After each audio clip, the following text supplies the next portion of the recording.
Bersembunyi di atas siling gelap dan sempit, selain ada bertempiaran lari ke kawasan perumahan berhampiran, itu antara cubaan pekerja warga asing untuk mengelak ditahan ketika blok kedai di Kampung Ungkin Mohsin, Johor Bahru digempur Jabatan Imigresen malam tadi 24 Ogos.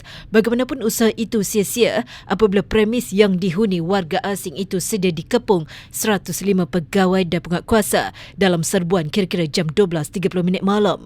Kira-kira 20 rumah teres berhampiran yang dipercayai disewa pekerja warga asing turut diperiksa. Pengarah Imigresen Johor Nur Faizal Rahim berkata 98 pendatang asing tanpa izin parti ditahan termasuk 26 wanita membabitkan warga Bangladesh, India, Pakistan, Indonesia dan Myanmar. Terdahulu pihak Imigresen terpaksa memotong jeriji besi dan mengumpil pintu premis selepas pekerja asing berkenaan enggan membuka pintu. Semua parti ditahan dibawa ke kompleks Kementerian Dalam Negeri di Setia Tropika untuk tindakan lanjut.